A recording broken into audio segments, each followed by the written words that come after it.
So the other day there was an incident that involved a horse going through the park with a carriage without a driver. There's a video of that making some rounds on social media.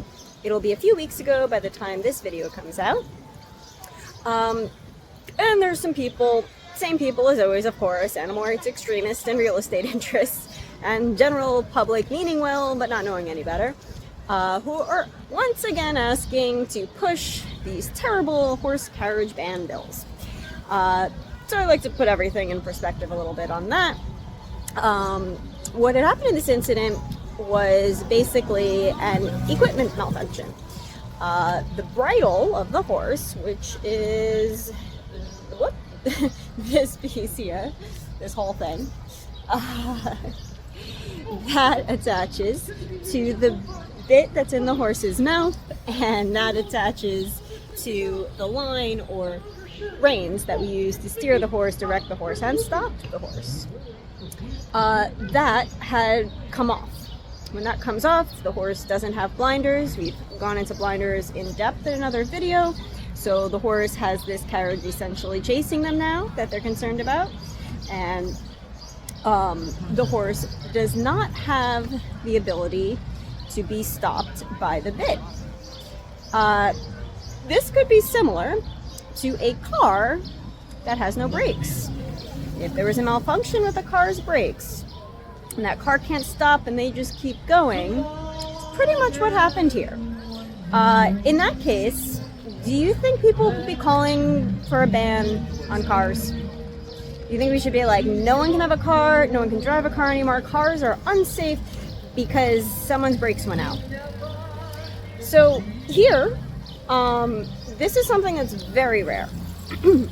The last time that a horse had their bridle come off and ran from the park or near the park or whatever, that was in 2014. We're in 2025. This kind of thing does not happen often. In this case, there were no injuries. What happened was the horse, bridle came off, took off. He was mostly trotting, was not at a flat-out gallop or anything like that. There were some points that the horse was going faster than others. And we have internal communications within the carriage industry. So we were able to quickly tell all the other carriage drivers to be on alert for this horse coming. And a carriage driver at another carriage stand who had his horse securely tied on a pole, a lamppost, ran out and was able to jump in the carriage. And he realized that there was no bridle and no line, so he couldn't stop the horse the way he normally would. But he was able to flag down a nearby pedicab that had the driver of that horse, and they were able to get in front of the horse to slow him down, and then the horse stopped and they got him.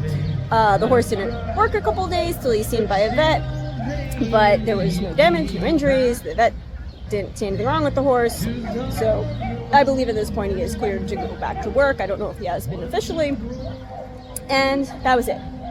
But now you have this whole backlash of something that, like, super rare, no one's hurt, this could have happened in a rural area, this could have happened pretty much anywhere. Accidents happen. Where they're rare, horses are safe and people are safe. They are rare here.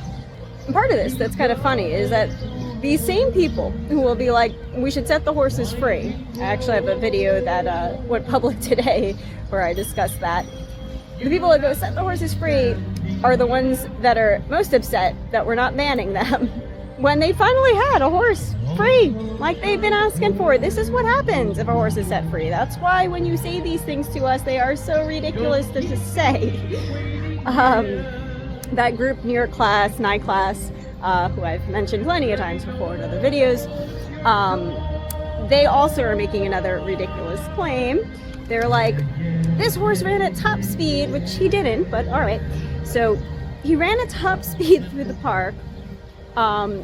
He's too elderly to pull a carriage, and therefore we should retire him. It's like, hang on.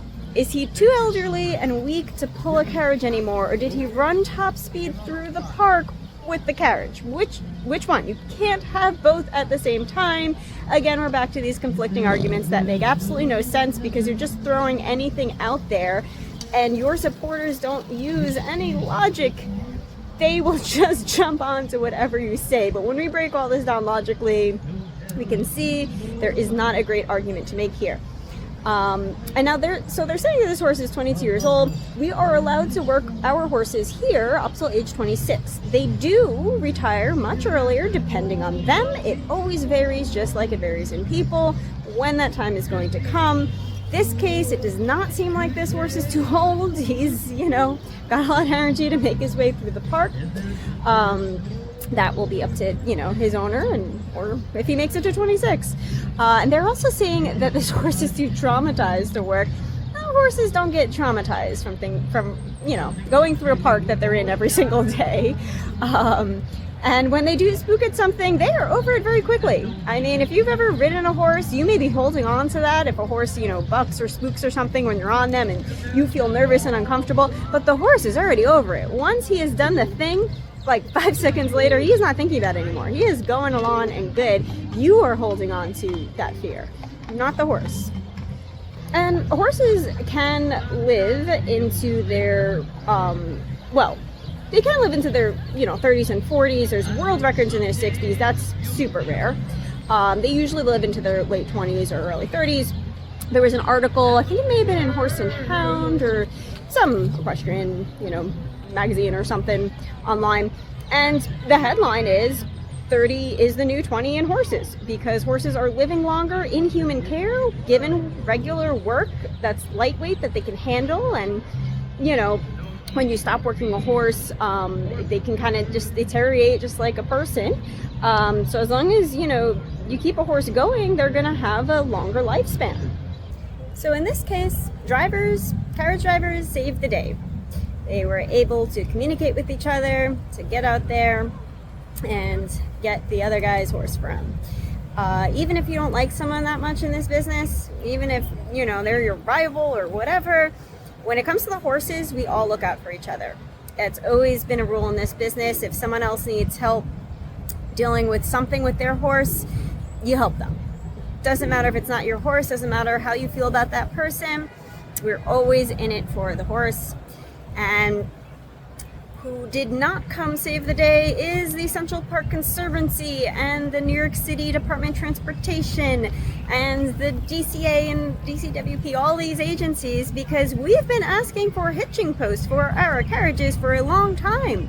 And you can have a lead line or lead rope connected to the horse's halter, which is underneath the bridle, this part here. And that would connect to the hitching post and not be connected to the bridle. So even if the bridle came off, the horse has nowhere to go. We've been asking for hitching posts for quite a long time.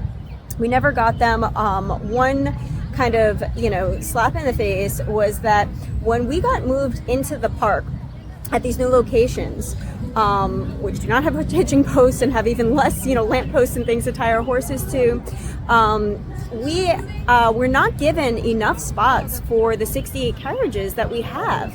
And one of the places that's out of the way and convenient and used to be a carriage stand that we have parked the surplus of horses, they put up signs that say no horse carriage parking. So guys just have to get tickets there on a daily basis now if they park there. And the crazy thing is, they're like, well, we can't put up hitching posts because of landmarks or because of this and that. And yet they've installed signs that say not to park there, which are great hitching posts to tie the horse to.